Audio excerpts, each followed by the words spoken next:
بسم اللہ الرحمن الرحیم۔ ویڈیو دیکھنے سے پہلے آپ لوگوں سے ایک ریکویسٹ ہے کہ پلیز میرے چینل کو سبسکرائب کر دیں اور اس کے بعد بیل آئیکن پر بھی کلک کر دیں، شکریہ۔ فرینڈز، یورپ جس سیکس ایجوکیشن اور جس جہنم کے گڑھے کی طرف ہمارے سکولز، کالجز اور یونیورسٹیز کو دھکیل رہا ہے، اس کے بارے میں تھوڑا سا سنیے، تھوڑا سا پڑھیے۔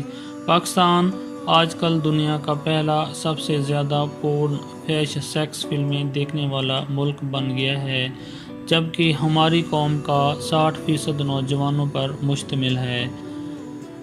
دنیا کفر اس قوم کو بدنام کرنے کے لیے متحد ہو چکے ہیں۔ یہ ان کا 5th جنریشن وار کا ایک حربہ ہے۔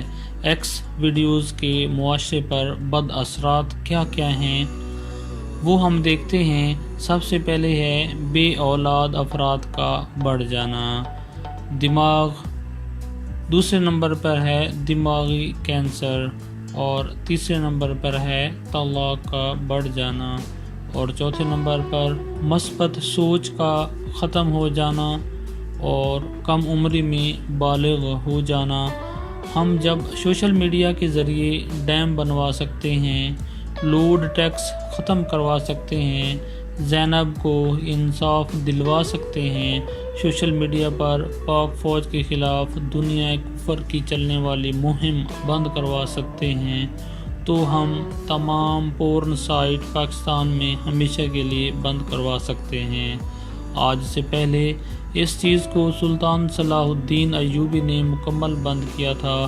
قرآن پاک میں ارشاد ہے، جس کا مفہوم ہے تم جن کی مشابہت اختیار کرو گے انہی کے ساتھ شمار کیے جاؤ گے۔ کیا پتہ آپ کا ایک فارورڈ آپ کو سلطان کا سپاہی بنا دے۔ ناظرین، ہمارا مقصد تمام پورن سائٹ پر ہمیشہ کے لیے پابندی عائد کرنا ہے۔ ہم لوگ ہر روز 24 گھنٹے موبائل سارا دن استعمال کرتے ہیں۔ آج اس کام کے لیے بھی استعمال کرو۔ اس ویڈیو کو تب تک فارورڈ کرتے جاؤ جب تک گندی فلمیں مکمل طور پر پاکستان میں بلاک نہ ہو جائیں۔